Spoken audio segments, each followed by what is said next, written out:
Mesdames et Messieurs, mon général, Monsieur le Préfet, je voudrais saluer tout particulièrement également nos invités étrangers qui sont ici présents, qui nous font l'honneur de leur participation. Je voudrais remercier aussi, Mesdames et Messieurs, les présidents et directeurs généraux, et tout particulièrement Stéphane Richard. Et puis je voudrais aussi saluer le président du CEIS, mon ami Olivier Darasson. 8e édition consécutive. En 8 ans, le nombre de participants a été multiplié par 8. Vous ne vous y êtes pas trompé. Ce forum international de la cybersécurité, initié par la Gendarmerie nationale, soutenu par notre région avec le CEIS, c'est aujourd'hui un rendez-vous incontournable. Je n'ai pas besoin de vous dire, à vous, Mesdames et Messieurs, qui avez fait le choix de l'île et de la région pendant ces 2 jours, que la cybersécurité relève d'un enjeu stratégique. Je voudrais rapidement vous dire pourquoi notre région est partenaire et comment aussi notre région, qui est aujourd'hui centrée sur un véritable dynamisme en matière de cybersécurité, entend faire davantage encore. Au cours de ces années, tout d'abord, ce forum s'est ouvert aux entreprises et au monde. 73 pays représentés, si je ne me trompe pas. Les États, comme les entreprises, se doivent désormais de placer la cybersécurité parmi leurs priorités d'action. S'adapter en permanence à l'évolution très rapide de l'économie numérique, bien sûr. Je pense à l'Internet des objets, pour ne prendre qu'un exemple. Mais ce qu'offre ce forum, en plus, ce sont des échanges de très haut niveau pour mieux comprendre les enjeux de la cybersécurité, mais surtout pour rechercher des solutions pour y faire face. Dans ce cadre, le choix de la région ne doit rien au hasard, je le pense. Une position géographique clé au cœur de pays dont l'économie est vraiment tournée vers le numérique, la proximité avec Bruxelles, où se construisent les réponses européennes aux défis du numérique, le commissaire européen en parlera mieux que moi, ainsi également qu'une orientation vers l'économie de la 3e révolution industrielle portée par Philippe Vasseur et par mon prédécesseur Daniel Percheron.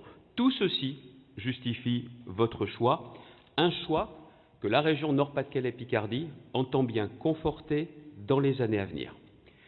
La cybersécurité, même si j'ai parlé d'entreprise, c'est un enjeu régalien, un enjeu de défense, de sécurité intérieure essentiel dans une époque comme la nôtre, marquée par la persistance, je préfère dire persistance plutôt qu'essor, du terrorisme, mais aussi de nouvelles formes de cyberattaques entre les États et contre les États.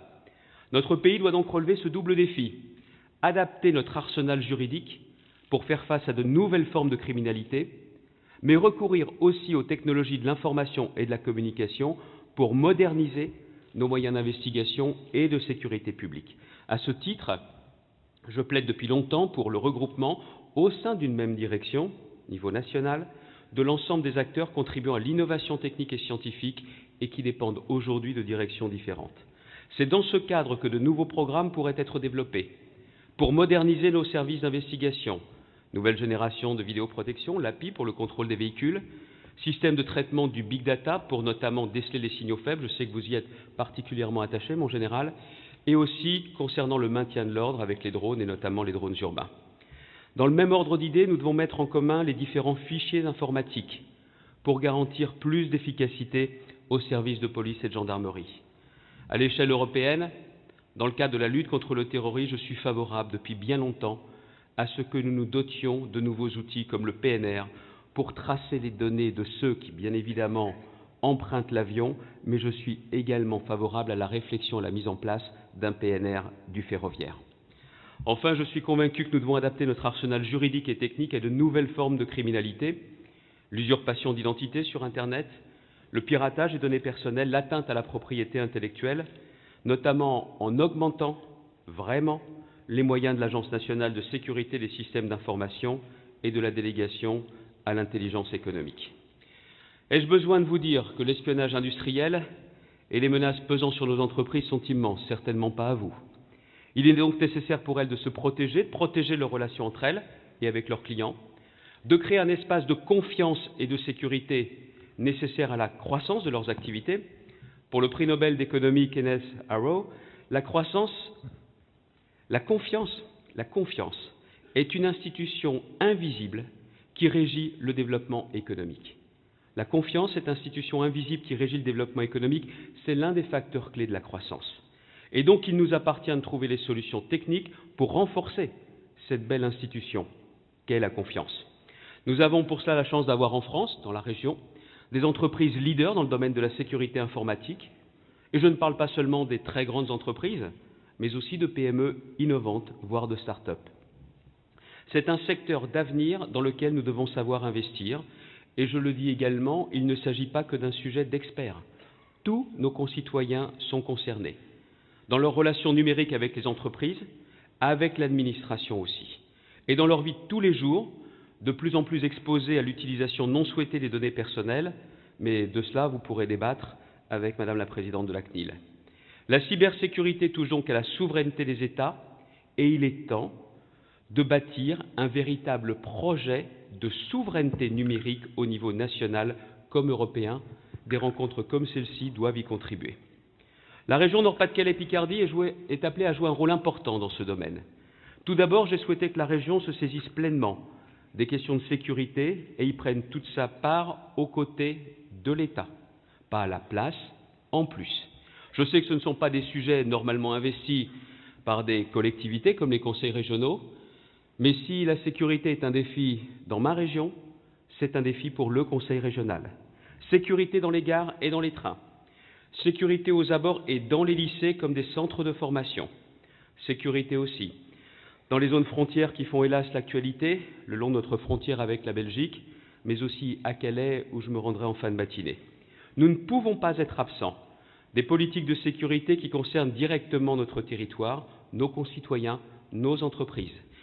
Et la région sera particulièrement attentive dans la mise en œuvre de ses propres politiques aux questions de cybersécurité, qu'il s'agisse du renforcement de la vidéosurveillance, qui ne doit pas être piratée, du développement de la télémédecine auquel je crois puissamment, qui doit garantir la confidentialité, ou du déploiement de nouveaux services d'e-administration qui doivent être synonymes de facilité. La région, du fait de sa compétence en matière de développement économique, ne peut pas rester absente des questions de cybersécurité, car c'est une menace pour nos entreprises, que nous pouvons aider à investir pour renforcer leur protection, et une opportunité pour celles qui développent des produits susceptibles de garantir la sécurité et la confiance des clients. Il serait même logique que nous aidions les entreprises de notre territoire à améliorer leur sécurité au moyen de solutions produites par des entreprises du territoire. La cybersécurité, d'ores et déjà, ce sont 6500 emplois et davantage à l'avenir. Nous avons la chance d'avoir un très riche tissu d'entreprises de taille variée qui se sont créées dans le domaine du numérique. Je pense, pour ne citer qu'elles, à Dimiotis, dont les certificats numériques équipent aujourd'hui Matignon ou l'Élysée. Le parc d'activités Euratechnologie, qui doit beaucoup à Pierre de Saint-Ignon, rassemble ici à Lille de très nombreuses start-up et a créé le cluster CNSCS, consacré à la confiance et la sécurité numérique. Notre volonté, c'est aussi de repérer les meilleures start-up, françaises et européennes en la matière, et ce forum va nous y aider. La région finance Euratechnologie et sera très attentive au développement de ces entreprises grâce à ses outils financiers, comme la Banque régionale d'investissement que nous sommes en train de mettre sur pied. Vous avez des projets, nous vous trouverons des financements. En matière de cybersécurité, nous disposons déjà de formations d'excellence, 22 précisément, à l'image de la licence professionnelle cyberdéfense anti-intrusion des systèmes d'information de l'UT de Valenciennes-Cambrai-Valenciennes. Et je souhaite également que l'on puisse développer l'offre de formation si vous avez des besoins de formation pour vous implanter ou vous développer.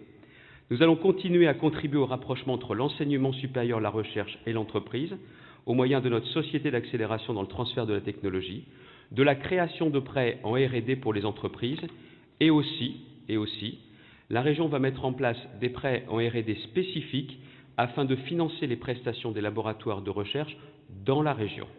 Prêts remboursables uniquement lorsque le produit arrivera en phase d'industrialisation. Il s'agit d'un levier important pour inciter les entreprises à investir dans la recherche locale. Et quand les entreprises seront également en phase de dépôt de brevet, elles seront aidées par la région, car ce dépôt essentiel peut être très coûteux. Toute entreprise qui déposera un brevet pourra être aidée par la région, notamment quand elle veut se protéger sur les marchés internationaux. Formation initiale, formation professionnelle, financement. Je suis convaincu que les emplois de demain sont aussi dans l'économie numérique. Alors la région Nord-Pas-de-Calais-Picardie sera à ce rendez-vous. Le tout dernier point sur lequel je veux insister, c'est en matière de prévention. la sensibilisation de nos concitoyens dès le plus jeune âge, au travers de l'éducation numérique, à la question de la sécurité sur Internet. Je souhaiterais que toutes les multinationales du net, j'ai déjà eu l'occasion de le dire, se mobilisent davantage et mettent une part de leur profit au service de cette guerre totale. La sécurité n'est pas l'ennemi de la liberté, n'est-ce pas mon général, mais au contraire, elle se renforce l'une l'autre.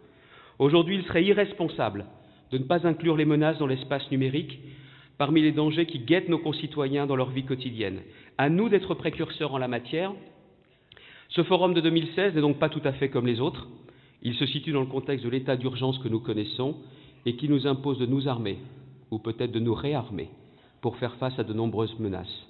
Il prend place aussi dans un mouvement de réglementation nationale et européenne.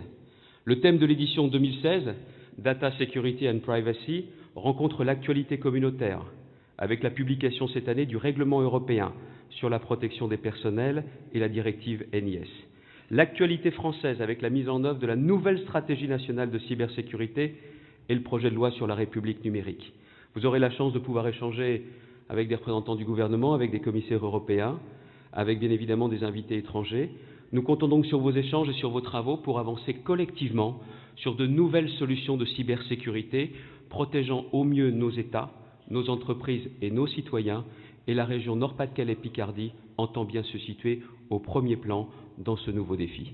Je vous souhaite un excellent forum, je vous souhaite de découvrir pour certains la région Nord-Pas-de-Calais-Picardie et peut-être d'avoir envie d'y investir. Merci à vous.